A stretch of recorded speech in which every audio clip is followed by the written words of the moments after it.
हाँ जी, स्वागत है आप सभी का एक बार फिर से आपके अपने यूट्यूब चैनल एचएसएससी अपडेट्स में। तो हरियाणा ग्रुप डी के लिए ऑफिशियल नोटिफिकेशन है वो जारी कर दिया गया है। और क्या कुछ नोटिफिकेशन में है वो सभी चीज़ें आपके साथ डिस्कस करने वाले हैं भाई। और कब से आपकी एप्लीकेशन शुरू है और कब तक के जो आपके सर्टिफिकेट है वो इसमें अलाउड किए गए हैं, और सभी चीज़ें डिटेल से डिस्कस करने वाले हैं। फुल नोटिफिकेशन है, उसको अच्छे से रेडी करने वाले हैं और सारी चीज़ें आपके जितने भी डाउट है वो सभी क्लियर करने वाले हैं। तो उससे पहले तो भाई आप अगर चैनल पर पहली बार आए हैं तो चैनल को सब्सक्राइब कर लेना भाई, और साथ में भाई टेलीग्राम चैनल का और व्हाट्सएप चैनल का लिंक है वीडियो के डिस्क्रिप्शन में, वहाँ से आप जरूर से जुड़ जाना।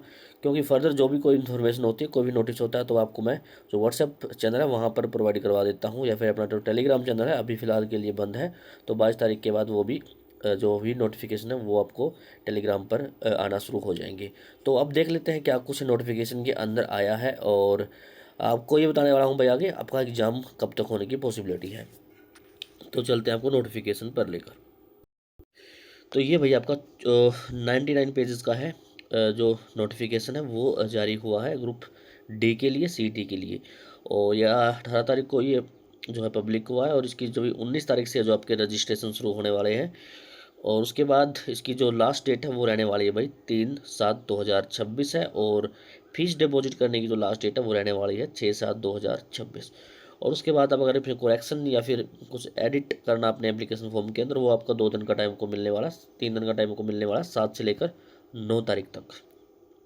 तो उसके बाद कुछ मेन इंपॉर्टेंट थिंग्स है वो देख लीजिए आप इसमें एक बार। जो सपोर्टिंग डॉक्यूमेंट आपके BCA बी और BCA और BCB और EWS के जो कैंडिडेट्स हैं उनके लिए जो सर्टिफिकेट है, कैटेगरी का जो बेनिफिट इनको मिलने वाला, उसका जो सर्टिफिकेट है वो आपका 1/4/2026 से 26 के जो है वो बाद का होना चाहिए, या फिर ठीक है, इसमें ये कहा गया। उसके बाद OSC और DSC के जो सर्टिफिकेट है वो आपके 13/11/2024 से बाद के आपके सर्टिफिकेट है वो इशू हुए होने चाहिए भाई।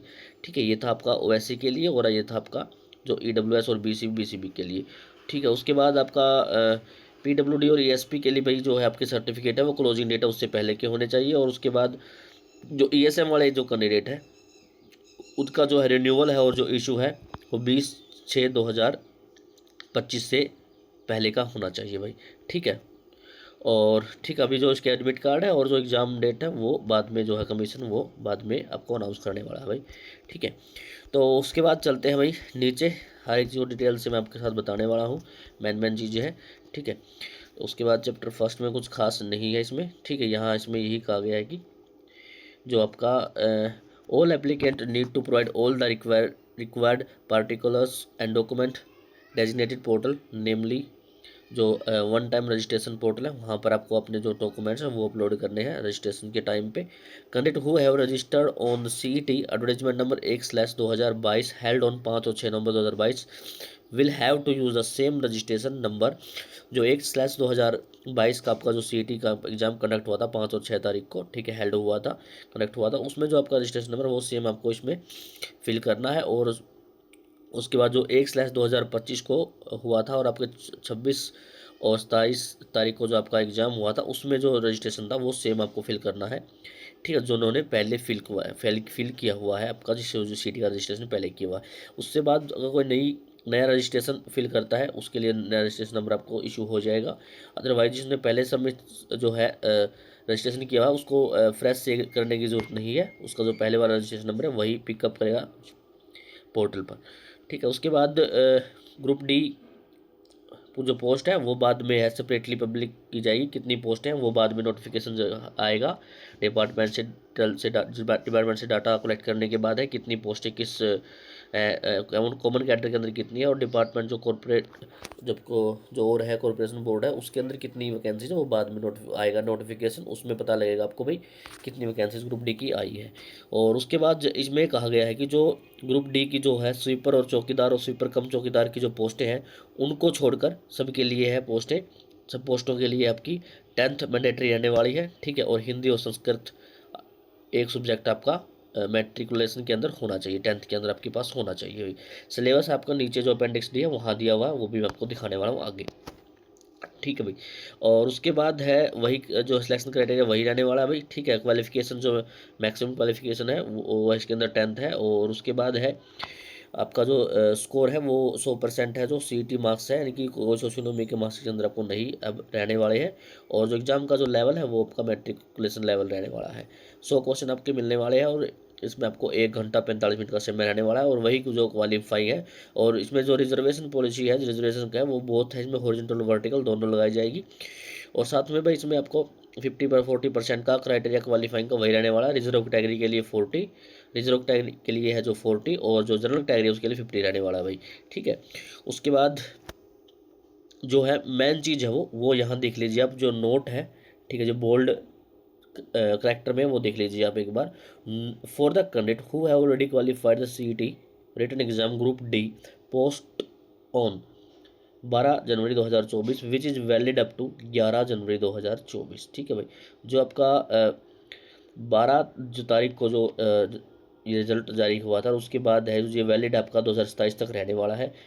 ठीक है, will qualify in near future and the marks obtain by the previous candidate out of maximum marks of the 95 will be convert into the percentage for the purpose of combined merit list. तो मैं आपको समझा देता हूँ ये चीज़ कैसे है। ये चीज़ इसमें कही गई है कि जैसे कि जो पिछले जो CET हुआ है, ठीक है, उसमें और उसके बाद जो अब नोटिफिकेशन आया ये CET होगा। ठीक है, इन दोनों की है एक जो कंबाइंड मेरिट है वो बनाई जाएगी। और लेकिन जो पहले वाला आपका स्कोर है वो 95 में से है, तो वो 95 में से परसेंटेज निकाल के एक कंबाइंड मेरिट लिस्ट बनाई जाएगी, जो पहले एग्जाम हो चुका है उसका, और अब जो एग्ज़ाम होगा जिसका नोटिफिकेशन आ जाए इसका, एक कंबाइंड जो मेरिट है वो बनेगी इसकी। और जो 95 नंबर में से जो स्कोर है पहले CET वाले का, ठीक है, उसमें से भाई जो आपके है परसेंटेज निकाली जाएगी 95 के अंदर से, उसके बाद एक कॉमन जो मेरिट है वो बनाई जाएगी। ठीक है, इसके अंदर ये कहा गया है भाई। और उसके बाद एज लिमिट आपको पता है वही 42 है, और एज रिलैक्सेशन है जो वो मिलेगा। ठीक है, जो रिजर्व कैटेगरी है उनके लिए। ठीक है भाई, उसके बाद नीचे चलते हैं, और उसके बाद आपके जो है सर्टिफिकेट है वो benefit of reservation will given to the those DSC SC BC, जो आपको जो है जो हरियाणा के जो निवासी है उनको ही इसका जो बेनिफिट है वो दिया जाएगा रिजर्व कैटेगरी का।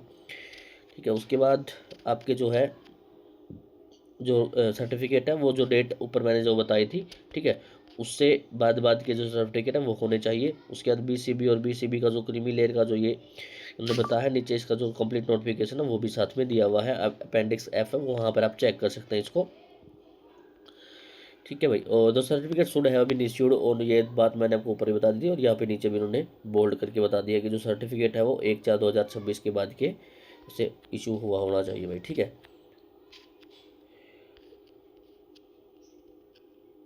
जी हाँ, OBC का यहाँ है जो है इशू है वो जॉब सेंट्रल जॉब के लिए है, यहाँ आपको कंसीडर नहीं किया जाएगा OBC के लिए, यहाँ BC और BCB कर जो BC और BCB है। ठीक है, ठीक है भाई, यही है इसमें DSC और SC का मैंने आपको बता दिया है। जब आपका सर्टिफिकेट है वो 13/11/2024 से जो है वो बाद का होना चाहिए। ठीक है, कभी का भी हो। और जो एक्स सर्विसमैन का वो भी मैंने आपको बता दिया था, ESM के लिए भी। ठीक है भाई, उसके बाद ये है आपके जो है HHOH के लिए है। ठीक है, MD मल्टी स्पेशलिस्ट आपके जो है जो OH है VH है। ठीक है, यानी कि जो फिजिकली हैंडीकैप्ड है उनके लिए है। ठीक है, MD डॉक्टर से मल्टी डिसेबिलिटी का जो सर्टिफिकेट है वो वहाँ से वेरीफाई होना चाहिए, इसके अंदर ये कहा गया है। ठीक है भाई, और एप्लीकेशन फॉर CET, ठीक है, यहाँ पर जिन्होंने पहले जो है 1/2025 के अंदर और जो है अप्लाई किया था, ठीक है, उनको अब CET ग्रुप C के लिए भी उन्होंने 1/2025 के अंदर अप्लाई किया था, तो उनको अलग से है, कोई फ़ीस पे करने की अब ज़रूरत नहीं है, उनकी फ़ीस अलग से नहीं लगने वाली है। जिन्होंने 1/2025 के अंदर जो CET हुआ था ग्रुप C का, उसके अंदर उन्होंने अप्लाई किया था, उसकी अलग से कोई फ़ीस नहीं लगने वाली है। ठीक है, जो फ्रेश जो रजिस्ट्रेशन होगा उसके लिए जो है वो फ़ीस है वो मैंडेटरी रहने वाली है भाई। ठीक है, यही है, इसमें ज़्यादा कुछ और मेन चीज़ है वो मैंने आपको बता दी है। मेन चीज़ आपकी जो थी वो थी कि जो मेरिट लिस्ट है वो कंबाइन बनने वाली है, और 95 के अंदर से आपको परसेंटेज निकाल कर जो मार्क्स आएंगे उसके बेस पर दोनों जो सीट है उसकी एक कंबाइंड मेरिट बनेगी भाई बाद में। और उसके बाद जो पोस्ट है वो एडवर्टाइज की जाएगी, और उसके बाद है, ठीक है, प्रोसेस ऑफ रिक्रूटमेंट है, वही रिक्रूटमेंट है प्रोसेस का, और आपकी डॉक्यूमेंट वेरिफिकेशन है वही है, ऑनलाइन स्क्रूटनिंग आपकी होने वाली है भाई। ठीक है, group D for post group D only willing जो है आपकी जो कमीशन जब प्रेफरेंस आप पे करवाएगा तो वही जो फाइनल रिजल्ट के टाइम है वही कंसीडर की जाएगी, इसके अंदर कहा है। और स्क्रूटनी के अंदर भी वही चीज़ कही गई, जो वैलिड डॉक्यूमेंट है जो डेट बाउंड है वही इसमें है, अदरवाइज रिजेक्ट आपके कैंसिल हो जाएंगे, इसके अंदर ये कहा गया है। और उसके बाद फाइनल रिजल्ट में अगर टाई होता है, ठीक है, वो इसके अंदर है। अगर आपका जो है टाई होता है स्कोर, तो उसमें आपकी जो डेट ऑफ बर्थ और डेट ऑफ बर्थ के बाद अगर आपके नेम के अल्फ़ाबेट है, डेट ऑफ बर्थ भी अगर सेम रहती है तो नेम का जो अल्फ़ाबेट है उसके अकॉर्डिंग आपको मेरिट में ऊपर रखा जाएगा, ठीक है। बाकी जो नोटिफिकेशन में और कुछ खास है नहीं, जो ये पहले वाला वही सेम है, मेन चीज़ थी वो मैंने आपको बता दिया। उसके बाद आपके जो सर्टिफिकेट के जो ये परफॉर्मा वगैरह दिए गए हैं बाकी, ठीक है। जो मेन नोटिफिकेशन है वो आपका 15-16 पेजों का ये नोटिफिकेशन है भाई। कंप्लीट नोटिफिकेशन तो मैंने आपको बता दिया है। फिर भी अगर किसी का कोई डाउट है, क्वेरीज है भाई, आप तो वीडियो के कमेंट बॉक्स में आप मैसेज कर सकते हो, तो उसका रिप्लाई देने की मैं पूरी पूरी कोशिश करूँगा, ठीक है भाई। वीडियो को लाइक और वीडियो को शेयर कर देना भाई, साथ में चैनल को कर लेना सब्सक्राइब। जय हिंद, जय भारत।